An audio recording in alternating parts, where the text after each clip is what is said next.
नमस्कार दोस्तों। आज के वीडियो में हम तीन इंपॉर्टेंट अपडेट्स डिस्कस करेंगे। सबसे पहले तो एक गोल्ड माइनिंग स्टॉक जो काफ़ी फेमस हुआ है पिछले एक हफ्ते में, उसको थोड़ा डिस्कस कर लेते हैं। तो जब से ये बेसिक कस्टम ड्यूटी गोल्ड के ऊपर बढ़ी है, 15% हुई है, उसके बाद ये नाम जो है पिछले एक हफ्ते में काफ़ी ज़्यादा फेमस हुआ है और स्टॉक प्राइस करीबन 25 to 30% से अप्रिशिएट हुआ है। तो अगर आप मैगजीन्स देखो, ट्विटर देखो, ये फ्री वेबसाइट्स देखो जिसमें स्टॉक्स के नाम्स बताए जाते हैं, तो एनडीटीवी प्रॉफिट पे भी इस स्टॉक के प्रमोटर ने एक तरह से अपना इंटरव्यू दिया। तो ये स्टॉक को फेमस किया जा रहा है या फिर ये स्टॉक काफ़ी फेमस हुआ है, तो इसको थोड़ा डिस्कस कर लेंगे। The second thing that we are going to discuss is about the prices of maize. तो कॉर्न जो होता है, भुट्टा, इसके प्राइसेस अगर आप ईयर ऑन ईयर पे देखोगे तो 12% से करेक्ट हुए। So the prices of maize have corrected by 12%। So we'll understand which companies have benefited from this fall of maize prices, and ये बेनिफिट अगले 2-3 क्वार्टर्स तक सस्टेन्ड रहेगा या नहीं रहेगा। This is second thing that we'll discuss. The third thing is with regards to cotton prices. तो maize के prices अगर गिर रहे हैं तो कॉटन के प्राइसेस बढ़ रहे हैं, और इसका इम्पैक्ट आपको टेक्सटाइल सेक्टर के कंपनीज में दिख रहा है। तो कॉटन जो है, इसका एमएसपी जो है वो करीबन 7,000 पर केजी है। मतलब अगर किसानों से गवर्नमेंट को कॉटन खरीदना है तो 7,000 केजी पे the government suppose to buy cotton from farmers, but जो मंडी प्राइस है, जो ओपन मार्केट प्राइस है, वो 10,000 रुपीज़ पर केजी पे ट्रेड कर रहा है। मतलब कॉटन बहुत महंगा हो रहा है। तो इसका क्या इम्पैक्ट है टेक्सटाइल सेक्टर के ऊपर, और कौन सी कंपनी इससे थोड़ी अछूती है, थोड़ी इनडिफरेंट है, उसको भी डिस्कस कर लेंगे। Right, so we'll start with the gold mining company. तो ये कंपनी का नाम है डेक्कन गोल्ड माइंस। तो काफ़ी फेमस हुई ये कंपनी पिछले एक हफ्ते में। So this is a 20 year old company, करीबन 20 साल से लिस्टेड है स्टॉक एक्सचेंज पे। अगर आप देखोगे कंपनी के फंडामेंटल्स तो कुछ देखने जैसा है नहीं। लॉस मेकिंग कंपनी है, return on capital employed, return on equity, operating profit margin सब कुछ नेगेटिव है। बट ये कंपनी जो है ये ज़मीन में जाकर गोल्ड ढूंढती है। तो गोल्ड माइंस जो है वो ये कंपनी फिगर आउट करके गोल्ड निकालती है ज़मीन से। तो काफ़ी बड़ा है इसका स्टॉक प्राइस पिछले एक हफ्ते में। तो नरेटिव ड्रिवन स्टॉक है, फंडामेंटल्स में तो कुछ है नहीं देखने जैसा या बोलने जैसा। नरेटिव ड्रिवन स्टॉक है, एंड दो इम्पॉर्टेंट नरेटिव्स सामने आए हैं। एक तो जो माइनिंग हो रही है, राइट, उसको प्राइवेटाइज किया जा रहा है। तो पहले जो कोल माइनिंग भी थी वो सिर्फ गवर्नमेंट करता था, हेविली रेगुलेटेड इंडस्ट्री रही है माइनिंग। तो कोल माइनिंग जो कोयला होता है उसकी माइनिंग को सबसे पहले प्राइवेटाइज किया गया। तो प्राइवेट कोल ब्लॉक्स होते हैं, प्राइवेट कंपनीज को कहा गया कि आप उनको माइन कीजिए।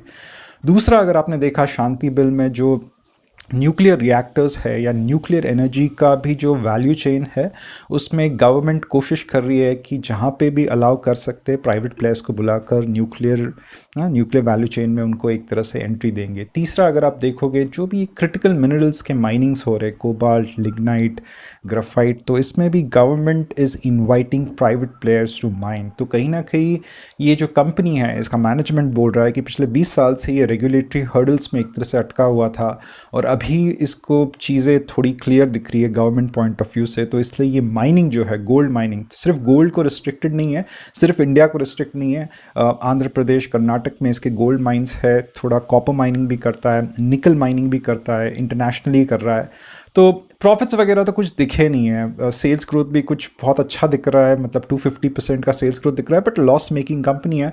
तो इस कंपनी में अगर कुछ है तो सिर्फ नरेटिव है। नरेटिव काफ़ी स्ट्रांग है, और ये जो इंपॉर्टेंट टेलविंड है माइनिंग पॉइंट ऑफ व्यू से, ये थोड़ा दिख रहा है इस कंपनी में। तो जब भी आप कोई एसेट खरीदते हो, तो जब भी आप किसी चीज़ में इन्वेस्ट करते हो, कोई एसेट में, स्टॉक में, ऑब्वियसली आप इन्वेस्ट करते हो क्योंकि आपको लगता है कि यार इसका स्टॉक प्राइस या फिर ये एसेट का जो प्राइस है वो ऊपर जाना चाहिए। तो लेट्स से हम गोल्ड की बात कर रहे हैं, यहाँ पे अंडरलाइंग एसेट गोल्ड है। तो आप गोल्ड में इन्वेस्ट क्यों कर रहे हो? तो क्योंकि आपको लगता है कि गोल्ड का प्राइस ऊपर जाना चाहिए। पर जब आप कोई भी एसेट या स्टॉक में इन्वेस्ट करते हो तो आपको ये पूछना चाहिए कि इसको अभी तक खरीद कौन रहा था, या फिर आगे जाके इसको खरीदेगा कौन, और कितने वक्त तक होल्ड करेगा, और अगर खरीद रहा है तो क्यों खरीद रहा है। तो अगर गोल्ड की बात करें तो गोल्ड का जो सबसे ज़्यादा बाइंग हुआ है वो सेंट्रल बैंक्स ने बाइंग किया। तो जो दुनिया के सबसे ताकतवर लोग हैं या फिर ताकतवर ऑर्गेनाइजेशंस है, इंस्टीट्यूशंस है, उन्होंने गोल्ड की बाइंग की है। और गोल्ड की बाइंग क्यों की है? क्योंकि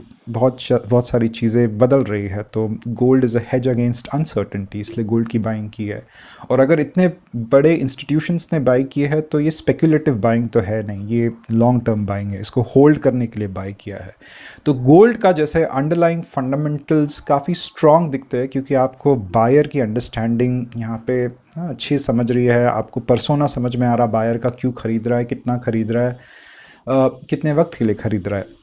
उसी प्रकार अगर आप इस स्टॉक की बात करें तो इसमें जो बाइंग दिखी है आपको वो प्रिडोमिनेंटली रिटेलर्स की बाइंग है। तो प्रमोटर स्टेक करीबन 20% है, रिटेलर स्टेक 80% है, कोई इंस्टीट्यूशन नहीं है।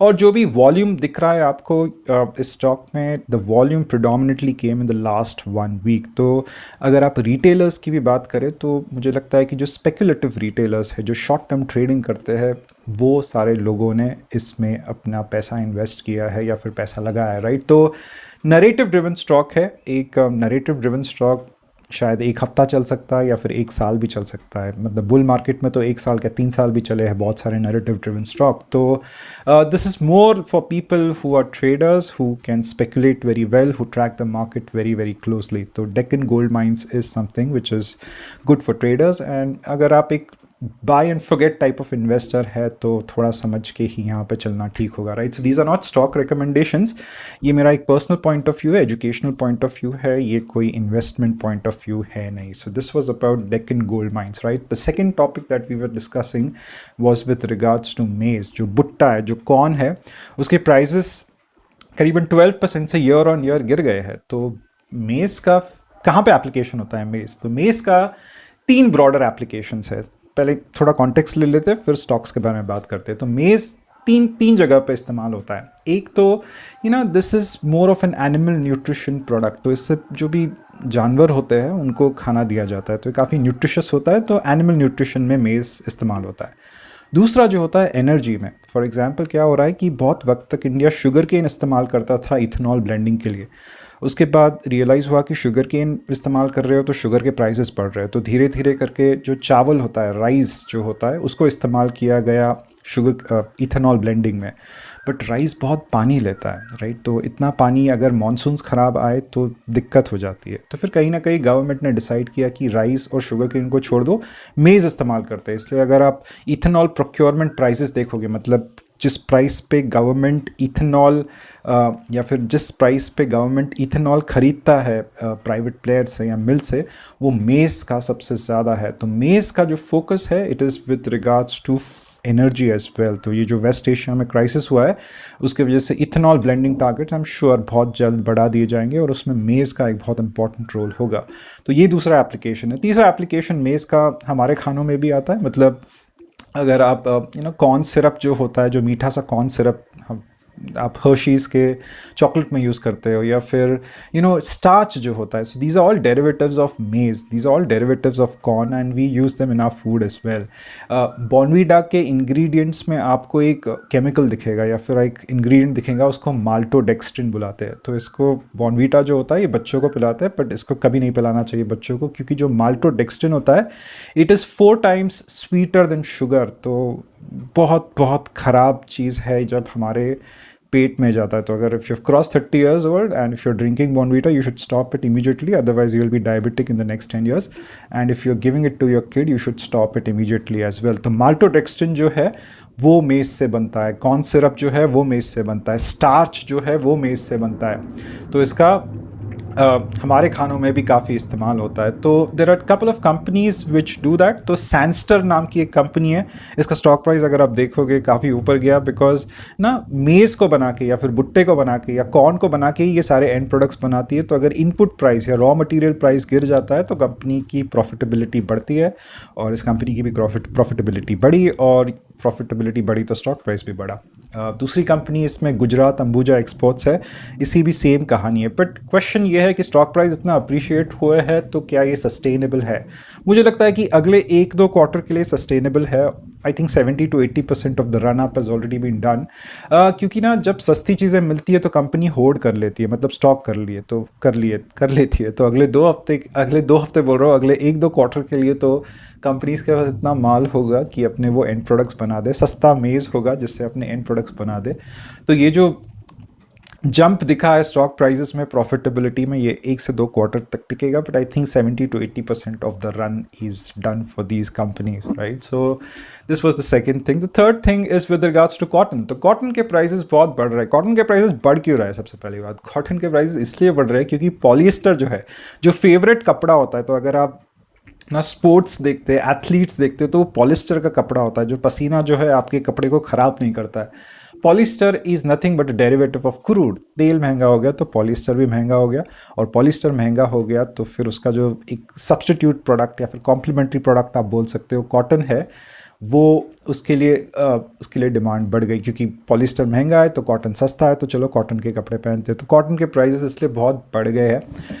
अब दिक्कत ये है कि कॉटन के प्राइसेस जब बढ़ते हैं, कॉटन मतलब कापूस, आपका जो बेसिक फाइबर होता है जिससे आप यान बनाते हो, तो यान के प्राइसेस भी बढ़ जाते हैं, राइट? तो अगर यान के प्राइसेस कॉटन के प्राइसेस से ज़्यादा बढ़ते हैं, तो जो स्पिनिंग कंपनीज होते हैं जैसे नितिन स्पिनर्स, वर्धमान टेक्सटाइल्स, इनको फ़ायदा होता है, क्योंकि वैल्यू चेन में ये काफ़ी ऊपर बैठते हैं। मतलब ये कापूस लेते हैं, फाइबर लेते हैं और उसको यान में कन्वर्ट करते हैं। तो यान के प्राइसेस अगर ज़्यादा बढ़ गए और कॉटन के प्राइसेस सिर्फ इतना बढ़ गए, तो ऑब्वियसली इन कंपनीज को फ़ायदा होगा। तो इसलिए आप देखोगे वर्धमान टेक्सटाइल्स और नितिन स्पिनर्स के स्टॉक प्राइसेस काफ़ी ऊपर गए हैं, प्रॉफिटेबिलिटी भी ठीक ठाक ऊपर हुई है।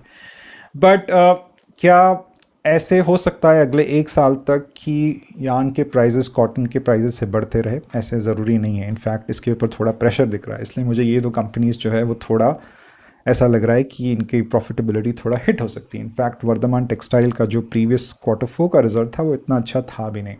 तो अगर टेक्सटाइल वैल्यू चेन देखना है तो कौन सी कंपनी ठीक ठाक लगती है? तो मुझे लगता है कि अरविंद लिमिटेड जैसी कंपनी वो काफ़ी ठीक ठाक है, क्योंकि ये वर्टिकली इंटीग्रेटेड कंपनी है। मतलब fibre to fabric to fashion, मतलब कापूस लेके उसको यान बनाती है और यान से एंड प्रोडक्ट जो है, जो रेडीमेड गारमेंट्स है, डेनिम्स है, वो बनाती है।